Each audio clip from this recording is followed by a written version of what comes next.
Hey everyone, welcome to another Your Amigos Go to Hollywood video. We've had a little bit of a costume change since the last one. Some LA team apparel here and a Your Amigo shirt for Monty. We're gonna talk this video about, well, I think predominantly about good risk kidney cancer and really what I think of as the components of therapy. So as you know, in IMDC favorable, we've not been able to show an OS advantage in that subset with IO-TKI. So some have argued that TKI monotherapy could be a standard of care.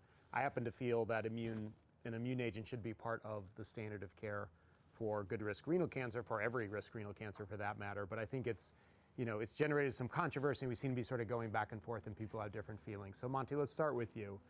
Good risk kidney cancer, does it need an immune agent or not? You know, I would say for the most part, yes. I mean, you kind of convinced us of that, I think, initially with your Axi-Pembro data and some of that attrition in the good risk population with, VEGF TKI alone. So based on that, I've been leaning towards a doublet whenever possible. Now, if a patient's really frail, elderly, et cetera, I might consider going with monotherapy, but those cases are few and far between in my practice. And when they're frail and you use monotherapy, is it TKI or is it IO monotherapy? TKI in that setting. Yeah, I really do think that good risk population is probably more angiogenesis driven. Agreed. Tom, what do you think? I think I've changed my mind. Shocking. Yeah. So I haven't changed my mind completely, but I was of the view when the Axi-Pembro data first came out and the hazard ratios were all going in the right direction, even the good risk was a 0.86 or something, and I could see relatively few events in that good risk population, and I could see better response rates, much better response rate, I could see better PFS, and I could see a long-term 5 and 10-year data point coming to being statistically significant and clinically meaningful, but we're just not there yet. And I didn't want my patients to not get that opportunity. Yeah. So that's where I was. But what happened is we then saw the Cabo-Nivo data and we saw the Len-Pen data. Now they're all underpowered subsets. They've all got the same response and the same PFS, but those hazard ratios have drifted all in the ones compared to sunitinib in that favourable risk population. And indeed, some of them are above 1 now. And the Ipi-Nivo data that started off at 1.6 back in the day, the good risk has now come back and actually of all of the three is 0.93. So actually the lowest hazard ratio is for Ipi-Nivo. Now, don't get me wrong, that's not statistically significantly different, but what it's just telling us is that actually in that good risk population, there's a huge amount of uncertainty. And I'm really struggling even to argue with Mike Atkins now. And I used to be good at that. Really? Yeah. Okay. I'm joking. Mike always wins arguments when we have those. But Mike's now saying, hold on a second, I've got single agent nivolumab data, response rates of 53%, that's a small number of patients, but I've got great response rates and I've got great OS data, and actually single agent immune therapy is good for these populations. Now, I'm not bought into that concept. I agree with what you've said. I think all of the data, and Brian, you led some of these trials, all of these translational studies suggest VEGF targeted therapy was the driver in those good risk populations. So essentially what I'm saying, when I've changed my mind, I've gone from agreeing with you both just to being really confused. Okay. Well, VEGF is the driver in the majority of patients, probably 60%, but that leaves a good 40% that are driven by other pathways, including immune pathways. And I think part of the problem is we're clinically defining risk groups and trying to fit all patients and say, well, all favorable's angiogenic driven. That's clearly not true. Right? Because single agent Nivo produces, single agent Pembro produces response rates, right? Ipi-Nivo, right? So there's clearly an immune responsive favorable risk subset. I'm nervous leaving an immune agent out of my front line because I do think it is the component that produces durable responses. But I totally understand the argument, well, these patients have slow growing disease, they have VEGF responsive disease, they're gonna do well, and they can get an immune therapy later. I don't see as many CRs and cures in a salvage immune setting as I do in an upfront immune setting. That's what makes me nervous. Firstly, I think your outfit's extraordinary. I haven't mentioned, but I just had to. It's been building up, and I was unable to concentrate on what you just said because of your extraordinary outfit. So I just had to clear the decks there and say it's an extraordinary outfit, number one. I think I agree with what you said, but I sort of am getting anxious now that patients with good risk disease are on therapy for a very long time. And Agreed. That's immune therapy for a very long time and VEGF targeted therapy for a very long time. And I'm just anxious. Without a survival signal, giving more and more drugs doesn't really, when I see patients, they say, do I really need the combination? Well, I'm not sure you do. And you've got good risk disease. How many of these patients do we really lose? You know, how many of those patients do end up dying? Not that many, I don't think. And so when you look at the number of events in that original Axi-Pembro trial, it was a really small number of events. And so we're not really losing that many patients by sequencing these drugs. And you know, starting with VEGF-targeted therapy seems reasonable. Mike come back and say, Tom, actually, why not just start with immune therapy and see how you get on? And I don't agree with him, because I don't think there's any evidence for that. I don't think his trials are robust enough to make that statement. But I'm very anxious with the statement that is just for almost everyone I have to give the combination, because I'm not convinced by it. But I think, I don't necessarily disagree with you, but I think if I start with single agent therapy in a frail patient, who usually aren't favorable risk, by the way, but it's single agent immune therapy. Right. Right, and I think you can make a better argument to say, well, let's see if we can get away with single agent immune therapy, because even if But you're so far off-piste now. even if that fails patients, You're deep in the trees and it's snowing hard. You're so far off-piste. The light's going. I live in You California. Don't even know, I live in California. you don't even know the way home. Anything Even if goes that here. fails, VEGF is always there for salvage, right? I mean, we'd all agree, we need biomarker-based trials, we need to understand biology better, and we're all in the dark here, right? And we're just categorizing patients and we're giving blocks of drugs, and we clearly have no idea what we're doing, because 5-10 years later, we're still arguing over this. This seems ridiculous, right? Monty, can we go wrong here? Is Mike wrong? Is giving single agent Nivo wrong? We were talking about all the fallacies of single-arm data in other contexts and so forth. And Mike's data with single-agent Nivo is quite compelling. When you look at it from the outset. But I think back to experiences like Checkmate 009. Remember that? So that was this trial that we often used to refer to for a very small handful of patients that got upfront single-agent Nivo. The response rate there was 9%. Right? So, these estimates are all over the place. Because when you have small groups, the biology could be angiogenic, it could be inflammatory. Exactly. Right? I mean, so. Exactly. I want to talk to you about biology in a second. Before we get there, do you remember there was that IL-2 BEM-PEG study plus Nivo versus sunitinib? And it was presented by Nazar At ESMO.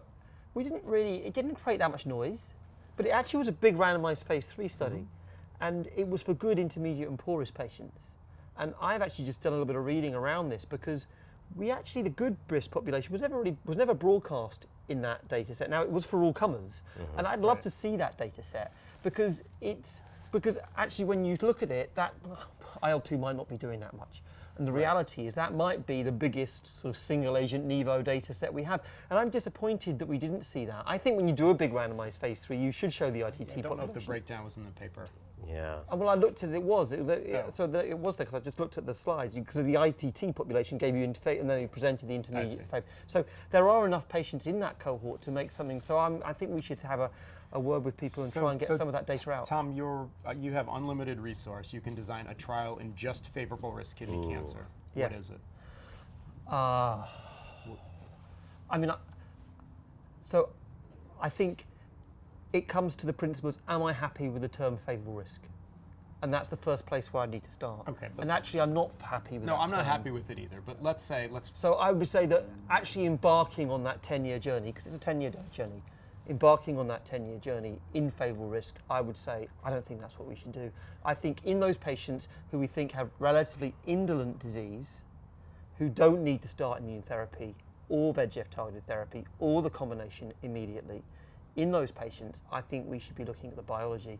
And I think those patients should be driven by strong VEGF-driven tumours, should be giving single-agent VEGF-targeted therapy. Or dare I say it, is belzutifan. So Right. I have designed this trial. Okay, I've designed. Okay, What's the trial? It's Let's never say going to happen. You're not going to do observation. You're not doing SBRT. I would like to see You have to treat these patients. I would like to see belzutifan, which I think is a really well-tolerated VEGF-targeted therapy in VEGF-driven good risk disease, because I bet you those patients will do really well, and they've got a Versus very what? long. Well, that's difficult, because you could do it versus observation in a surveillance population, but that's with a placebo. That's really difficult. But that would be good risk VEGF-driven versus placebo belzutifan in a good risk population. I'd quite like to see that trial, but that's a long investment in time. But I think that could incorporate 20 or 30% of that good risk population and spare those patients all these complicated therapies. And I think belzutifan will work really well on that. So I'd like to see that sort of study, a biology-driven study with de-escalation rather than with more and more I think one thing we don't do well, and it applies especially to favorable risk, is de-escalation studies or limiting therapy. Because as you rightly point out, putting people on 2 drugs for a really long time isn't going to work out well for everybody. right? And you're building up toxicity and cost and all that. So if we had a smart way to de-escalate and say, well, you just need the VEGF agent for 6 months and then you can withdraw it, or the immune agent or whatever.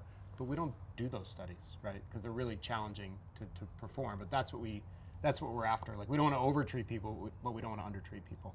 Do you wear unusual clothes during the podcast as well? I got no idea what you're wearing. This is my normal podcast. This is actually what you're wearing. It's usually Cleveland sports, but Driving to office the other day, and I just caught this Your Amigos podcast you did with Ursula Vogel. It must have been within the last week or two. Yeah. And you were chatting about some de-escalation strategy that she'd proposed in renal cell. Is that right, or did I hear that wrong? Yeah, no, I think that's right. We were talking, about the de-escalation in general, and I After don't only remember 6 the months. design. It was 6 months. After it was too 6 soon. months, We were a yeah. little nervous that was early. Yeah. Too soon for me. And I'm not sure. I think the topic of how long to continue drugs, both the immune component and the TKI component, over the next year or so, we're going to see data sets that make us question that.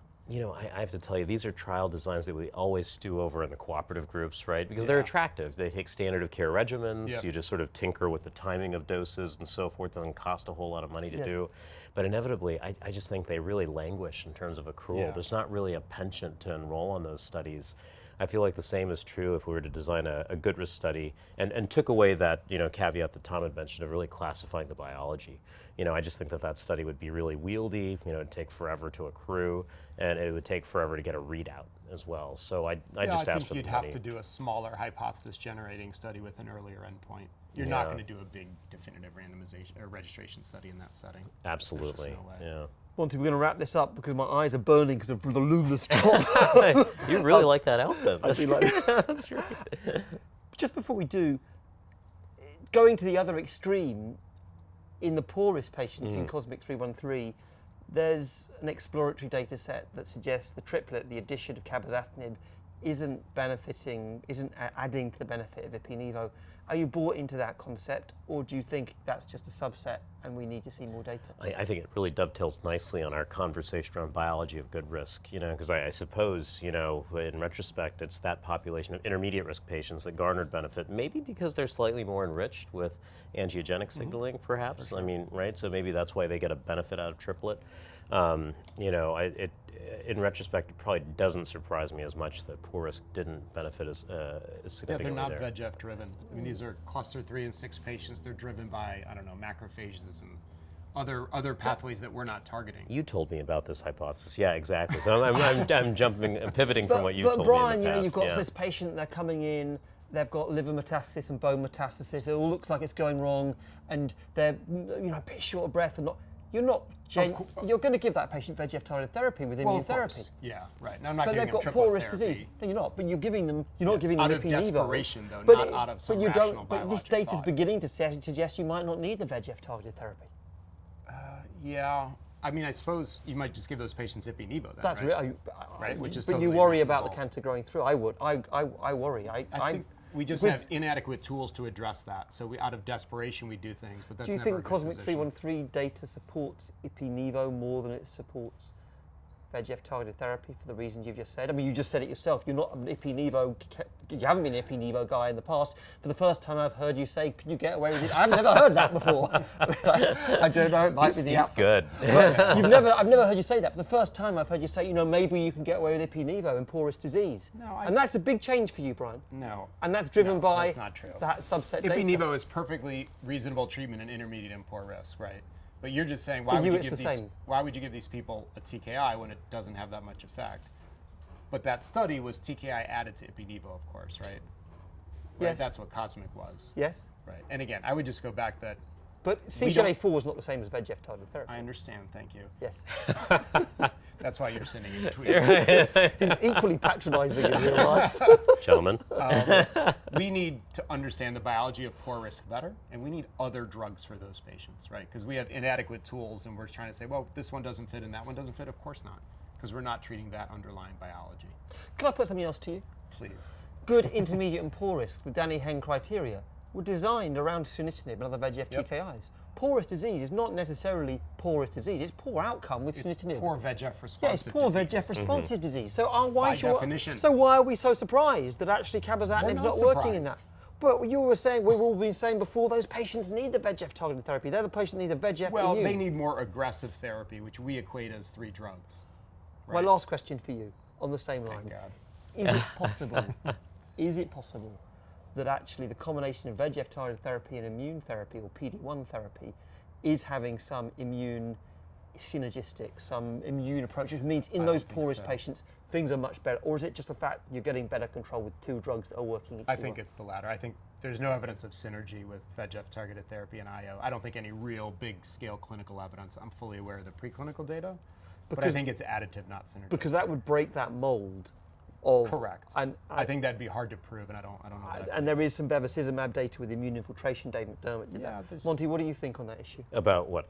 Around whether or not there's some magic juice, some synergy associated with bevacizumab, immune infiltration, synergistic biology between the two, which means in those poorest patients, VEGF-targeted therapy is actually really important. Oh, I see. I'm not fully convinced, to be honest with you. I'm sort of on your side there, especially after seeing, sort of this broad swath of monotherapy, PD-1 data that we have up front. I think that, the results seem more additive than they do synergistic. The fashion police are behind us to come and arrest Brian. We should draw a line under this. We have a long way to go to understand how best to treat favorable risk kidney cancer, or poor risk. Or poor risk, I guess. Or kidney cancer in general. Or everything, right, everything. All right, thanks for joining. That was fun.